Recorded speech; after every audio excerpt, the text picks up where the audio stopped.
Assalamualaikum warahmatullahi wabarakatuh. Selamat pagi anak-anak siswa kelas 8 semester 4, siswa percepatan SKS MTSN Kota Madiun yang berbahagia.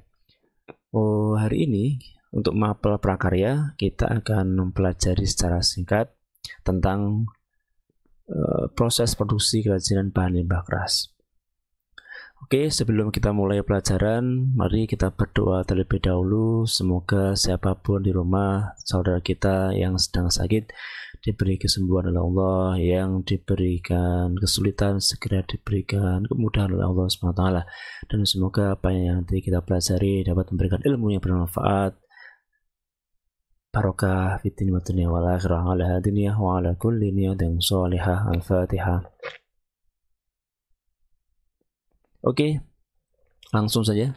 Untuk materi proses produksi ini nanti, ini adalah materi terakhir untuk kerajinan. Jadi setelah ini nanti, minggu depan itu kita akan penilaian harian. Oke, untuk materi kita nanti ada dua penekanan untuk proses, yaitu tentang pengolahannya seperti apa, kemudian proses produksinya seperti apa. Untuk yang pertama pengolahan, untuk proses pengolahannya ini secara umum kerajinan bahan limbah keras itu prosesnya cuma ada 6 ini berdasarkan buku BSE. Pemilahan, pembersihan, pengeringan, pewarnaan, pengeringan setelah pewarnaan, penghalusan bahan setelah pakai. Lebih detail tentang materi ini nanti anak-anak bisa membaca di link deskripsi untuk menghemat durasi. Oke, adapun untuk penggolongan hasil sampah berdasarkan daerah. Jadi kerajinan limbah keras itu tergantung dari bahan limbahnya. Nah, berdasarkan buku BSE kelas 8 halaman 14, hasil limbah itu sesuai dengan daerahnya masing-masing. Jadi setiap daerah itu memiliki hasil limbah yang berbeda-beda. Sebagai contohnya untuk daerah yang di wilayah pesisir atau pantai. Nah, untuk pantai, limbahnya itu umumnya itu ya hasil produksi pantai, kayak cangkang, kerang, tempurung kelapa, sisik ikan, tulang ikan, dan sebagainya. Umumnya itu, kalaupun ada plastik-plastik botol itu minoritas, tapi ya umum, kalau pantai ya ini. Untuk yang kedua, untuk daerah pegunungan, di daerah gunung sana itu, limbahnya nggak mungkin ada kerang seperti pantai atau pesisir. Di sana yang umum ya limbahnya banyak yang berupa kayu, entah kayu pinus, akasia, kayu amber, jati atau apapun tergantung dengan kondisi pegunungannya. Itu kaya dengan kayu apa? Mungkin juga kaya atau batu, bisa akik dan sebagainya itu. Kemudian daerah pertanian. Nah, untuk daerah pertanian ini tergolong juga untuk peternakan ya, nggak cuma daerah pertanian ya. Nanti di sana ada limbah-limbah kayak tulang sapi, kerbau, kambing, tulang ikan. Kalau untuk hasil pertanian bisa kayak kelopot jagung dan sebagainya, kelopot jagung atau mungkin ya brambang yang bisa diolah menjadi sebuah karya kerajinan. Cuman kalau brambang dan sebagainya itu bukan masuk kerajinan, bukan bahan keras ya, itu bahan lunak. Kalau pertanian itu yang bahan keras ya bisa jadi kayak janggelnya jagung itu tergolong keras begini. Nanti bisa digunakan sebagai bahan kerajinan. Kemudian daerah perkotaan, nah, untuk kota ini nggak ada pertanian di sana, nggak ada pantai, ya hanya ada gedung-gedung dan juga daerah produksi atau industri. Di sana umumnya ada pecahan kaca, keramik, logam, plastik bekas perabot, plastik botol minuman yang super banyak di kota itu.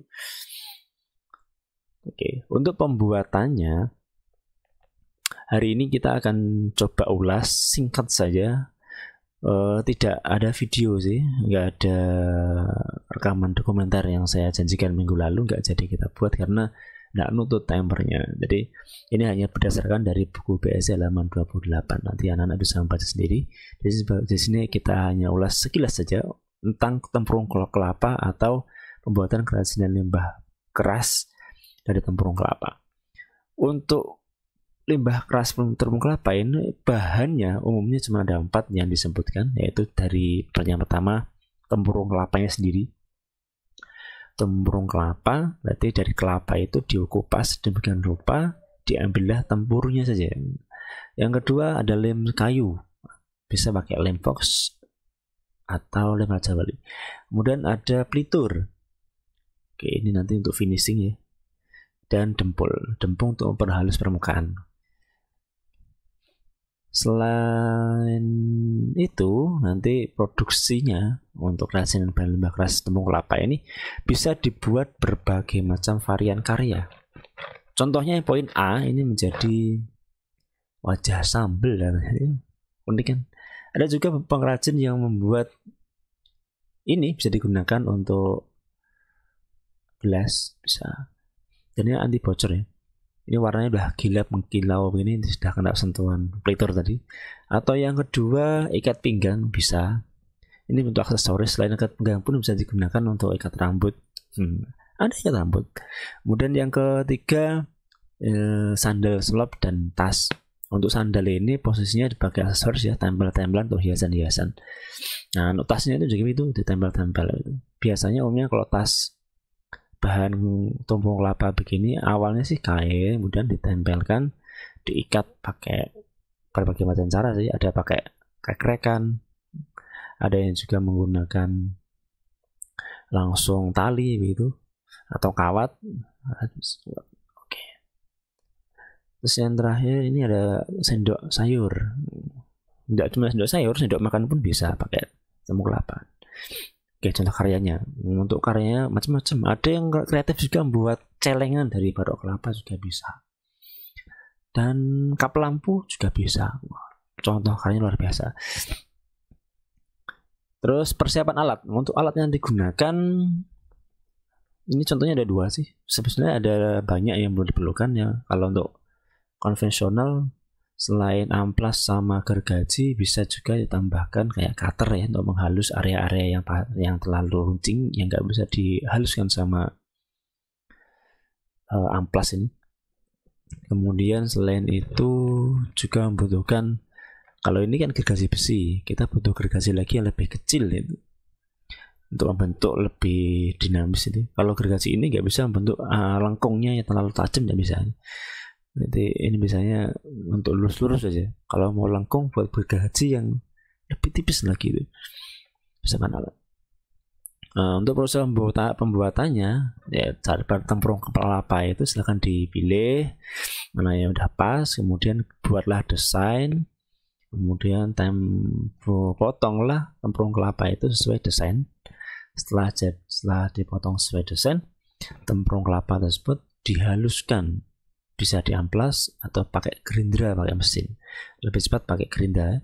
Kemudian setelah dihaluskan, kemudian jika ada area-area yang retak atau mau yang ya pecah-pecah begitu, perlu dilapisi dengan dempul tadi. Setelah dempulnya kering, barulah di furnace atau di politur. Setelah proses politurnya selesai, baru pemasangan aksesoris tambahan atau dirangkai di dalam sebuah tas atau dirangkai di sandal dan sebagainya. Prosesnya sangat panjang. Ada 2 video yang Bapak lampirkan di deskripsi terkait dengan kerajinan tempurung kelapa ini, hanya sebagai referensi anak-anak nanti bisa melihatnya untuk ya perbandingan saja lah. Udah cukup hari ini, itu saja yang kita sampaikan untuk pengrajinan limbah keras.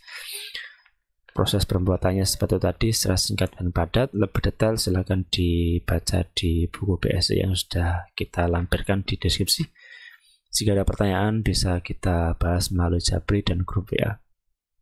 Hari ini kita nggak ada kuis, cuman identifikasi saja untuk persiapan ulang harian minggu depan. Silahkan isi proses identifikasinya melalui link yang sudah kita berikan di grup WA. Sampai jumpa minggu depan. Assalamualaikum warahmatullahi wabarakatuh.